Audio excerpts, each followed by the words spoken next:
One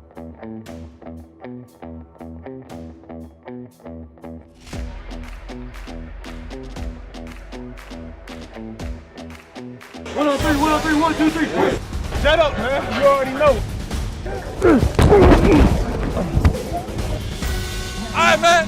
Have some fun. Jets on 3, 1, 2, 3. Jets. You are looking live at Denver, Colorado. There's Robert Saleh entering the building, as well as C.J. Mosley. And here comes the quarterback, Zach Wilson.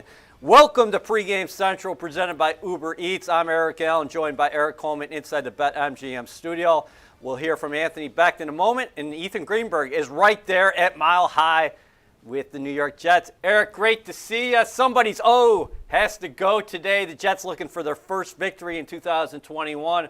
The Broncos, on the other side of the coin, they're looking for their first 3-0 start since 2016. Yeah, this is going to be a great game. Two teams going, starting in opposite directions. I think the Jets, listen, they have an opportunity to redeem themselves from a poor showing last week, at least offensively when you talk about it. Playing at Mile High against an opportunistic Broncos defense, this is going to be a great opportunity for the Jets to redeem themselves and get back on the winning track. Anthony Becht, let's bring you in. Great to see you as always. Zach Wilson has returned to the Mountain West with ball security and decision-making on his mind. Wilson so far this season, 5 interceptions, just like the player selected in front of him, Trevor Lawrence. Remember, fellas, I don't want to date myself here, but Peyton Manning had 6 during his first 2 weeks of his professional career, and actually 8 in weeks 1 through 3. What about the challenge today, Anthony? Yeah, we always like to compare when quarterbacks get off to a poor start and, say, hey, well, this happened here. But, look, for Zach, it's very simple. He has to be smarter and be what the defense gives him. This is a challenge today now. I think the Patriots secondary is really good. Well, guess what? The Broncos may be as equally good, especially in the secondary position. Kareem Jackson and Justin Simmons are 2 of the best safety combos maybe in the league. And Kyle Fuller and a young rookie, Patrick Surtain, these guys can play now. And you're not going to see a lot, post-snap. It's really what happens when he catches the ball, the quarterback, and then all of a sudden they're in a different spot. So this is a huge challenge. I think today, if you're the offensive coordinator, I think Mike LaFleur has to give him some opportunities to make some quick, easy rhythm throws, maybe cut the field in half, supply him with a very good running game, and allow him to make those quick decisions to help him get back on track. There's Zach Wilson getting warmed up, and Jets team photographer Sarah Snyder getting some shots out there. Jets getting warmed up at Mile High. Eric, do you think Zach Wilson's going to feel good about going back to the Mountain West? I know it sounds a little bit ridiculous, but he grew up about 8 hours away from there, so I think there's going to be a big family contingent, green and white faithful right there, Wilson supporters. So it isn't, you're not going exactly home, but you're going close to home. Yeah, it was always a relief to me to go back to the West Coast and have the opportunity to play in front of family, friends, former teammates are out there watching you. It always gives you extra little motivation. You want to show out, you want to give your best effort, and I'm sure he can't wait for this game to get started to get rid of that last week's performance. So Zach is going to start off sharp. I think he's going to have high energy. I think he's focused and going to put out a good performance today. What do you make of the Broncos so far this season? 2-0, road wins at the Giants. Then they took care of business last week against the Jacksonville Jaguars. Teddy Bridgewater has been amazing so far this season. 77% passer, nearly 300 yards a game, 4 touchdowns, 0 interceptions. Yeah, Teddy Bridgewater is doing a great job of running this offense, and this is a very well-rounded team. Anthony talked about the opportunistic secondary, with Justin Simmons and Kareem Jackson back there, who both make a ton of plays. And then you look at offensively, they're running the ball well with Javonte Williams, Melvin Gordon. Right. They have a nice 1-2 punch. I believe they're the only 2 backs in the NFL with 100 yards apiece. So, it's a great combination, well-rounded attack, and they're hitting it on all sides. Anthony, you mentioned the challenge for Zach Wilson. We're watching him right now, and Mike White, he's getting warmed up there. They're at Empower Field. There's Coach Kavanaugh, the senior offensive assistant. But The Broncos so far this season, they're doing it to every quarterback they face. They've allowed a 51.4 completion percentage. That's lowest in the NFL, Anthony. And also a 65.5 passer rating, third lowest through 2 weeks this season. They challenge quarterbacks that don't have a lot of experience. And I think this will be one of those games where they'll do that. I mentioned the, pre-snap will be different than post-snap most of the time. A lot of man coverage on the outside, a lot of disguises. They're going to take chances and really hang on to one look as long as they can. And then they're good enough to jump in something else totally different. So, the one downside for them is obviously not having a guy like Bradley Chubb on the other side of Von Miller. But even if Von Miller, he's still a problem on that side as well. So he's back on the field after last year being hurt for most of the year. So he's playing with a lot of juice. And offensively on the other side, they do really mesh well, both offense and defense. You talked about Teddy Bridgewater, second in the league in completion percentage right now. He seems to make the right pass almost every snap. He always has a secondary plan, and they take a lot of strategic chances down the field. You don't just push it down just to push it down. Sutton will get a chance. Hamler, Patrick will get more reps today. No Judy. So, and listen, be cognizant of this. They use a lot of 13 personnel. That's right, 3 tight ends. They definitely use a lot of 2 tight ends. But Noah Fant and Alberto, these guys are weapons now, and they're really nice security blankets for the quarterback. Oh, you had to get the tight end. You had to get the tight end in there. There's nobody who likes 13 personnel like Anthony Becht. After he got in a round of golf yesterday with some Jets beat writers, Ethan Greenberg is set to join us now from Colorado. Ethan, first off, how'd you play?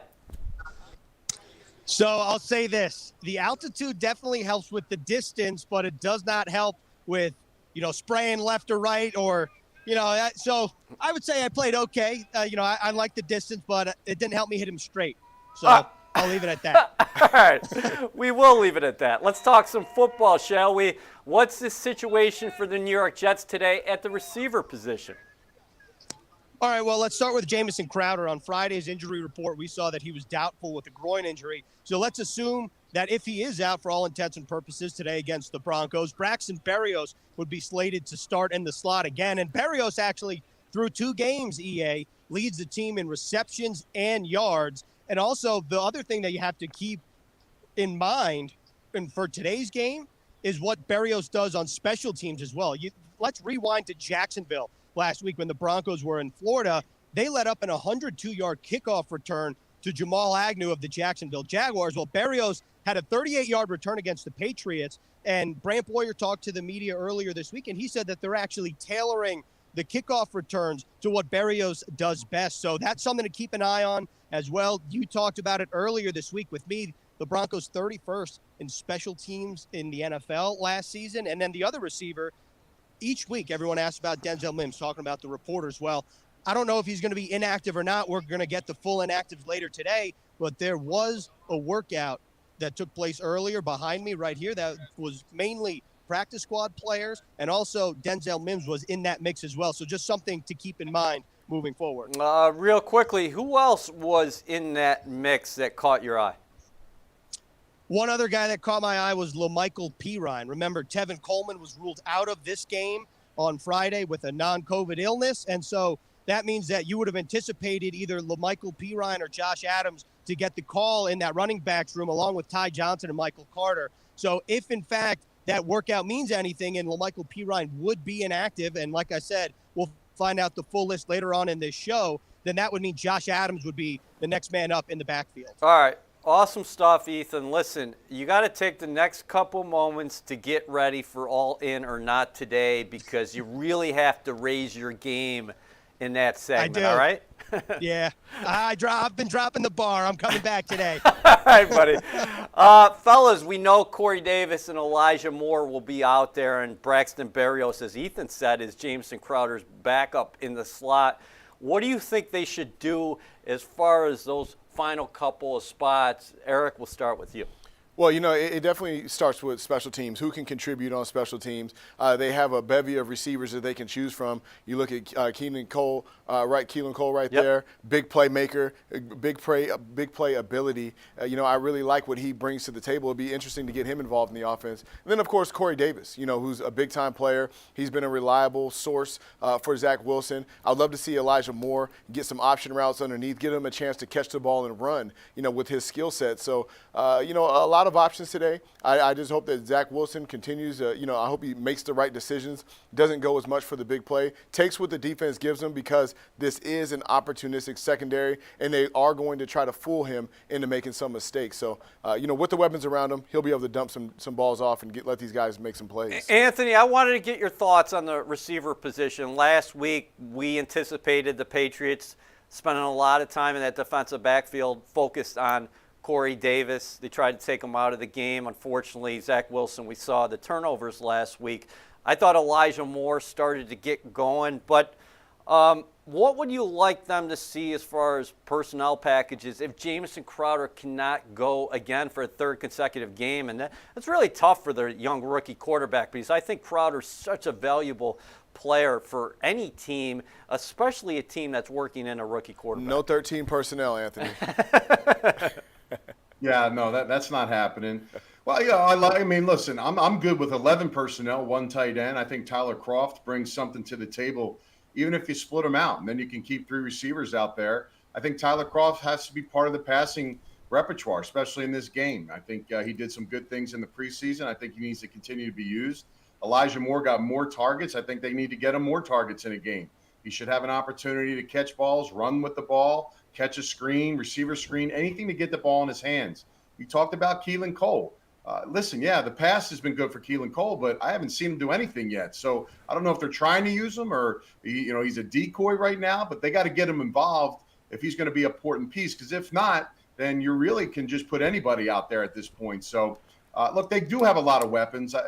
The one thing I don't want to see is Corey Davis at the bottom of the receiving receptions and yards again from last week. I mean, they tried to give him the ball several times with some traffic, but clearly he was the guy that's being covered up the most. So what happens? Who's the other guys that make plays? I got to see Zach hit those guys and let those players make plays. So now it becomes, even if you can get a one-on-one or at least some type of over-the-top coverage where you have one on receiver, one on the top, at least there's still some room for Corey Davis to make some things happen because he is that good. He is a one. So that's the challenge into this game. And unfortunately, like I mentioned, the secondary is very good. So the windows will be tighter, and what you see is not what you get pre-snap when he gets the football in post-snap. Jets getting ready in Denver right now. Eric, last week, the Jets did a lot of good things against the Patriots. Listen to this one. Robert Saleh said on Friday, felt like we played a really good brand of football. We were just chomping at the bit to get on the football field and try to showcase who we are. You think about the offensive line improvement, you're rushing for 150 yards, and then defensively, you're getting after the quarterback. You're one of 9 teams in the NFL who has 10 stops behind the line of scrimmage and 10 quarterback hits. You've been great situationally, getting off the field on third down and inside the red zone. Your defense is giving you a shot to win each week. So I think there is a lot of good here, even though the Jets have started 0-2. Yeah, I agree with you. The defense did a great job last week. They were flying around the field. They were on the field for much longer than they probably should have been because of the turnovers, but they responded well. I thought, for the circumstances, the defensive line was flying around. C.J. Mosley looks great. I mean, he looks lighter, faster, and making a big impact. And in the secondary, these young corners are really holding up, not giving up big plays on the outside. So, listen, if Zach Wilson can take care of the ball, ball security is going to be a key. We can win the field position game. I think the Jets have an opportunity to make some plays and stay in this game and come out of Denver with a win. Hey, Jets fans, as you stock up for game day this season, keep an eye out for specially marked Pepsi products for your chance to win exciting Jets prizes from Pepsi, the official soft drink of the New York Jets. Uber Eats is the official on-demand delivery partner of the NFL. They are delivering great deals all season. Buy one, get one. Order now with the Uber Eats app. E and I are going to be using that app as soon as Pregame Central is done because I am starving. You are watching Pregame Central, presented by the aforementioned Uber Eats. Drum roll, drum roll. It's time for matchups to watch. Since Eric is inside the studio, let's start with you. I'm going to start with the matchup between the safety and the quarterback, Zach Wilson against Justin Simmons. Justin Simmons is one of the premier safeties in the league. He's going to be disguising his coverage, trying to fool Zach Wilson into making mistakes. The question is, can Zach Wilson learn from last week, make those improvements, manipulate the safety, and create some big play for the Jets? This is a key matchup today. I'm looking forward to it. I think Zach Wilson will continue to grow and be a big factor for the Jets. So here's a quote from Justin Simmons this week. Before we get to Anthony, I want to get your reaction to this, Eric. Simmons said, a lot of the time we're giving you the look that you're seeing, and a lot of the time we're not. The other thing that he wants to do is make sure that the young quarterback stays in a slump. Not my words, his words. Absolutely. You know, as a secondary, you want that quarterback to understand the coverage while he's dropping back, while Von Miller is chasing after him. That's when you have the advantage. That's when you can force that quarterback into mistakes. And when, as a safety, and you're playing with a young quarterback, you're chomping at the bit at that opportunity, especially one coming off a tough game. All right, let's go back to Anthony for your matchup to watch. Few have gotten to the quarterback better in the National Football League over the past 25 years or so than Von Miller. You're right, yeah, and that's why I like that matchup between Morgan Moses and Von Miller. Listen, Von Miller is playing right now with a little chip on his shoulder because he missed the entire season last week, and he's only going to continue to get better and better every week of the season. He already has 3 sacks this year, and he's going to be lined up predominantly to our offensive line's right side. And listen, that's a tall order, and it's not like Morgan Moses hasn't gone against players of similar caliber, but Von Miller's very healthy, and he's going to be a key cog for this defense to get the pressure. If the coverage holds up and get a couple coverages that can, deny Zach from getting the ball out of his hands, Von's going to be around. So you have to make sure, whether it's a tight end chipping or a running back in the pass protection situation, if it's just 4 down linemen, sometimes 5 bringing, then, hopefully you have someone there to assist and just, take the chip off the edge a little bit, so that you can have some help, and then you can get those guys into the pass situation after they help out on the edges. Well, Von Miller, 3 sacks so far this season, 109 throughout his unbelievable career, still getting after it. And I believe in 4 games against the New York Jets career-wise, 4.5 sacks. Guys, I'm going to go to the other side of the ball. Jets blitz versus Teddy Bridgewater. Teddy Bridgewater, thus far this season, guys, has been nearly perfect under pressure. The stats are stunning. 17 of 21 for 175 yards, 2 touchdowns. He has been sacked 5 times, though. The Jets had 3 sacks last week. And like I mentioned before, one of 9 teams with 10 quarterback hits and 10 tackles for loss. They've been great on 3rd down and inside the red zone. They play those base looks on 1st and 2nd down. And then I talked to Robert Saleh about it this week. They really open up that playbook on 3rd down. Absolutely. That's why you have to take care of business and stop the run early. It's going to be imperative for the Jets so they can get into those 3rd and long situations, bring all those different packages, allow these linebackers to fly around and get after the quarterback. After we finish here, you can go right over to NewYorkJets.com. You can stay on NewYorkJets.com and watch Jets Game Day with Robert Saleh because today's game is at 4:05. But Eric and myself will be back here inside the studio for Jets Overtime presented by Nissan. That will be after the game, and then SNY is going to have you covered all day. Speaking of Jets Game Day with Robert Saleh, let's hear from the Jets head coach right now. So Broncos home opener Sunday. You guys will be there. What kind of preparations do you have to take during the week to get ready for the altitude? Well, the performance staff is going to be on top of that one with regards to all that. But preparation in general it's no different with regards to how you prepare your body, regen, how you do everything day in and day out. And it doesn't matter the venue, it doesn't matter the game. You're always trying to maximize your day and just find a way to get a little bit better. You're watching Pregame Central, presented by Uber Eats. Eric Allen inside this BetMGM studio with Eric Coleman, Anthony Beck alongside as well, just from afar.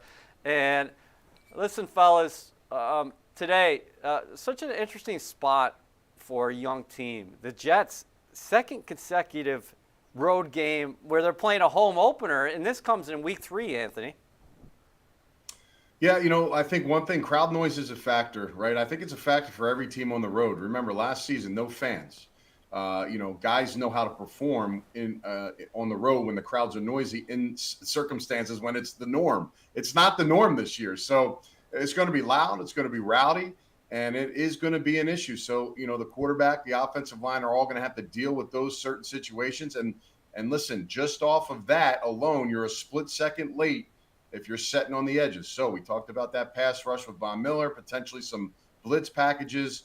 Those are the things the offensive line has to deal with in this football game. I'm sure they'll have a good plan. Should be a big part of it. They should have been using the speakers and the noise during practice this week. And it's something to keep your eye on early because, again, if it happens early and there's some procedure penalties or things that happen, sometimes that trickles into the game. So you want to be clean. You want to make sure your first 10, 15 plays, those first couple series, you get used to it, and then you can kind of play ball from there. Eric, how good was C.J. Mosley last week against the Patriots? Oh man, he was special, and it was a relief for Jets fans to see the player that everyone was excited about in 2019. I mean, he was covering sideline to sideline. He made some great plays. He's a run stopper. He's a thumper. But to see him aggressively out on the perimeter making tackles, making an impact, it was very impressive and exciting for the future. So he's flanked by a rookie, a Florida State product, Hamza Nasruddin, and Jamie Sherwood could be back in the lineup. Anthony, let's move back a level while we look at C.J. Mosley warm up there at Mile High. How about the cornerbacks? How good do you think these young cornerbacks have not just held up, but they've been good in coverage? I think they've really brought a physical presence as far as the run game is concerned. But everybody thinks about Teddy Bridgewater. I think they're going to be challenged today down the field, because most people think of Bridgewater and say, oh, game manager. Well, he's taking shots left and right now. He is.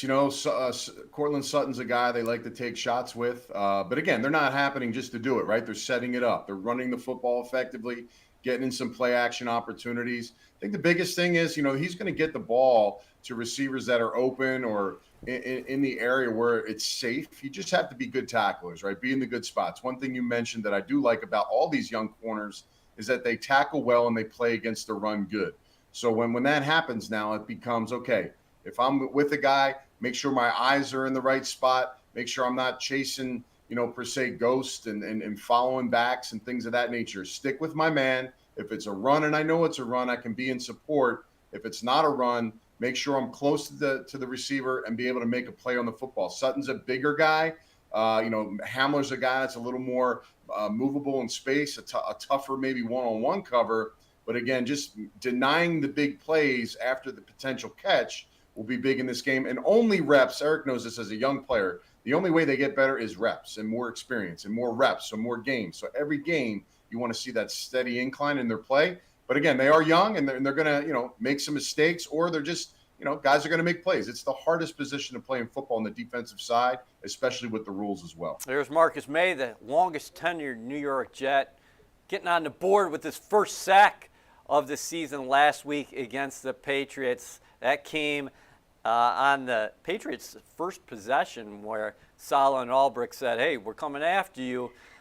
They have the potential to make this a long day for any quarterback. But just following up on Anthony's point right there, Eric, do you like the physicality of Brandon Echols, Michael Carter II, Bryce Hall, those cornerbacks who you depend on a lot here early in the season, young guys? And I also should include Javelin Guidry into that mix as well. Absolutely. In playing the safety position, to have those corners who you can depend on, who are going to set the edge in the run, you can't put a price on it. To know that I can fill in the alley because that corner is going to be out there making the plays when they come to him. It's been great. But the maturity of these young players, the way they've continued to progress in their defense, they're not giving up big plays. They're making the plays when it comes to them. They're challenging receivers, and they're doing a great job in the run game. So couldn't ask for anything more of these young players. You just hope that they can continue to play at a high level. Okay, Anthony, let's flip the script and let's talk about the offensive side of the ball for the Jets. Last week, we knew what the Patriots were going to do, where we anticipated a lot of man coverage. Vic Fangio,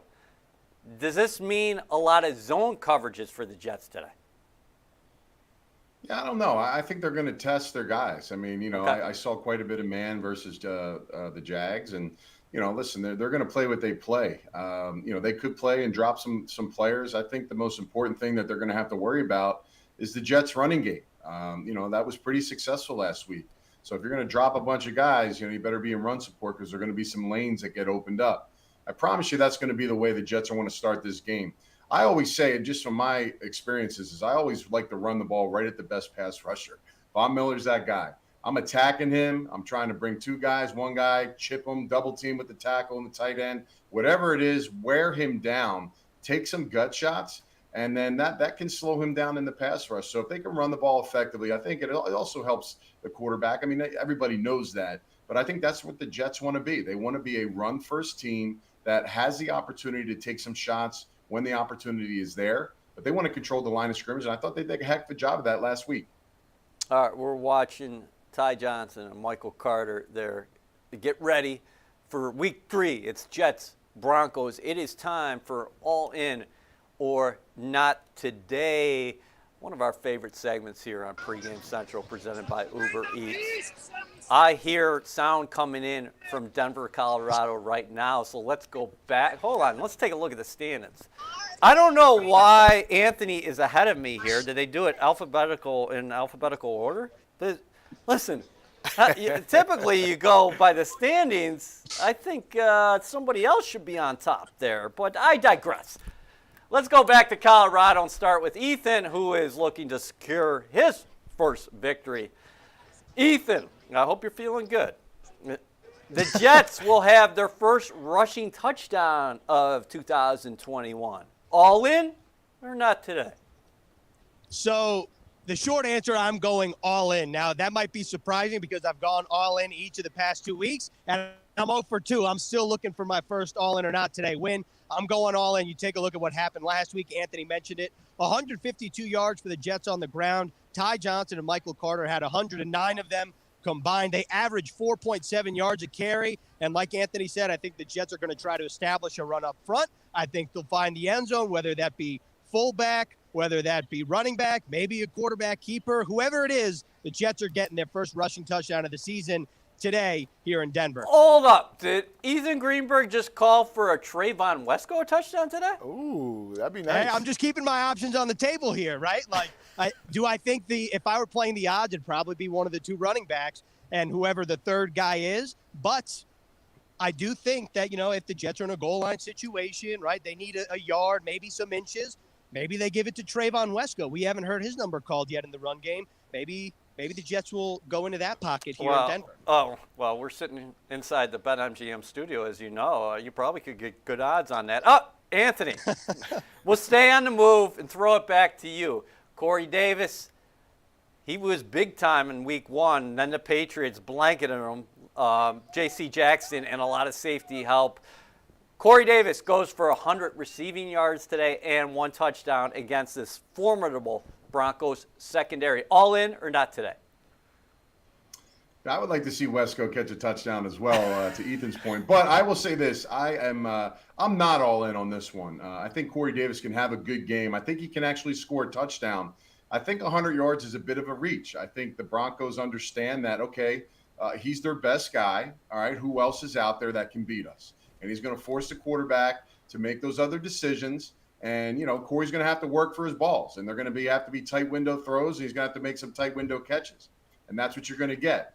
But I think he can still have a productive game. Heck, he might even score twice. But I think 100 yards, is something that feasibly is something the Broncos would rather not live and die by and force somebody else to get their hands on it. And that'll be the challenge today, right? We talk about the quarterback is bouncing back, finding other guys, reading defenses, and making the safe choice and strategic good choices to have a successful game. Teddy Two Gloves has been killing it this year, fellas, for the Broncos. Eric, the Jets will hold Bridgewater, a Jet for a short time in 2018, to under 275 yards through the air. All in or not today?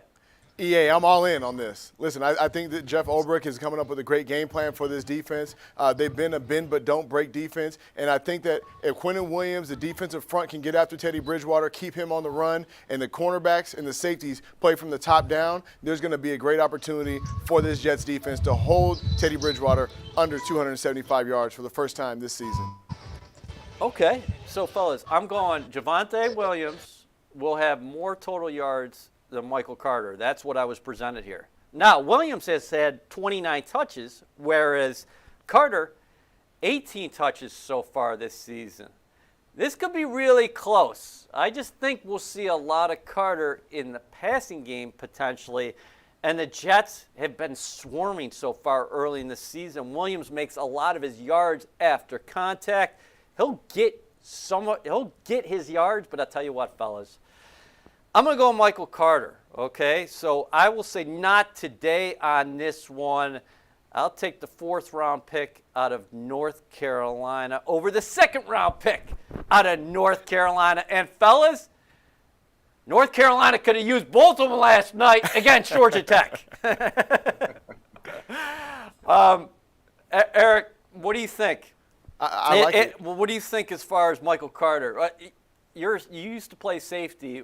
What kind of challenges does he present at defense? Because he's got that low center of gravity, very good vision, explosive, seems to have awesome vision. Yeah, it's tough. You know, when you're a safety tracking a running back who's a lot shorter in stature, but powerful, can explode through the holes, it's tough to track them through the holes. You know, I'm trying to read the same holes as he is, and if you can't find him, then he at least is some big plays. But, you know, another thing that I like about Michael Carter is his pass game. He does a great job of catching the ball on the perimeter. He's an excellent route runner. And if you can get him isolated on one of these linebackers, look out for a couple of big plays from this young running back. All right, let's bring everybody in for their final thoughts, and let's start with Ethan from Colorado. Ethan, what are you most looking forward to today? To me, it's just kind of a general thing. How do the Jets rebound after last week against the Patriots? Listening to what you were saying earlier, it's kind of an interesting complexion here because Robert Saleh feels like the Jets played a good brand of football against the Patriots. But, of course, the Jets turned the ball over 4 times, Zach Wilson throwing 4 interceptions. So how does this young team that showed fight in each of the last 2 games, how do they rebound today against what we anticipate to be a pretty lively crowd because the Broncos have played on the road in week 1 and week 2, which means this is the first time that fans are here in this stadium since 2019. And I anticipate that the Jets will try to establish an identity up front, running the ball and stopping the run. That place is going to be charged up. Anthony, how do the Jets make this a one-score game in the 4th quarter in order to give themselves a chance? Yeah, I'm looking to see how the quarterback bounces back. I mean, look, this is a quarterback-driven league. You know, he's a rookie player, but unfortunately he's going to have the ball in his hands every single snap. So he's going to have to make good decisions. His receiving crew has to support him when the ball comes their way, securing the football, making the catch when the opportunity deems himself. And then when it's time to, you know, get to the 2nd or maybe 3rd read, if he can get there, you know, making the proper decision and good ball placement. Look, it's not easy playing the position. He's only playing his, 3rd game. I mean, this is like, look, man, this is a learning in progress. But again, there's a lot to get better from when you have several turnovers a week before. And that's what I'll be watching in this football game. Love it. And Eric, let's flip it to the other side of the ball. Let's end right here.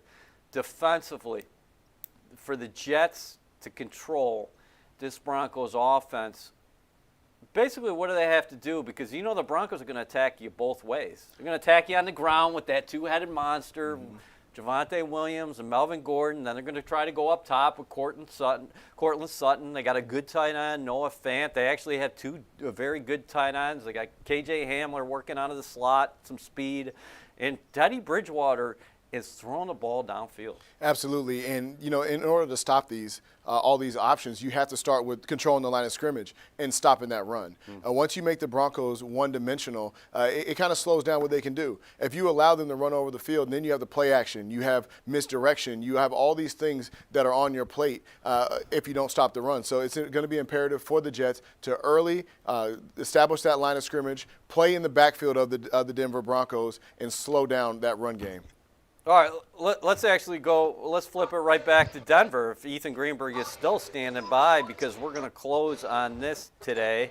You're watching Pregame Central presented by Uber Eats. Remember, after the game, Jets overtime presented by Nissan. Myself and Eric Coleman will be in studio. We'll be joined by Anthony Beck as always, and Ethan is going to be talking to a number of participants as far as Jets Broncos this afternoon. But Ethan, we're going to be getting inactives here in a few seconds. Remember, kickoff today, 4:05 CBS. 4:05 CBS here locally. That's 2:05 Mountain Time. Ethan, do you have inactives, or am I reading these off? No, I got them for you. And All right. The one guy that we knew about, here we go. We knew about Tevin Coleman. Now, the full list includes LaMichael Pirine and Denzel Mims, both of whom we referenced earlier were part of that early workout group here. Also, Jonathan Marshall and no Jamison Crowder today for the Jets against the Broncos. So that means a couple things. Josh Adams will be active for the first time this season against the Broncos. So I anticipate it to be Michael Carter, Ty Johnson, and Josh Adams. Jason Pinnock making his Jets debut in the secondary. And the big injury news in terms of a positive note is Jamien Sherwood back in the lineup. He'll probably start at linebacker, you would anticipate, after starting against the Panthers, but only took 3 snaps. Outstanding work. We will check in with you after the game. Like I said, Jets Overtime presented by Nissan. That's after the game, but another fantastic Pregame Central presented by Uber Eats. Eric and I have to order some food. You two do that at home as well. Remember the Uber Eats app. Check that out. Enjoy the game, everybody.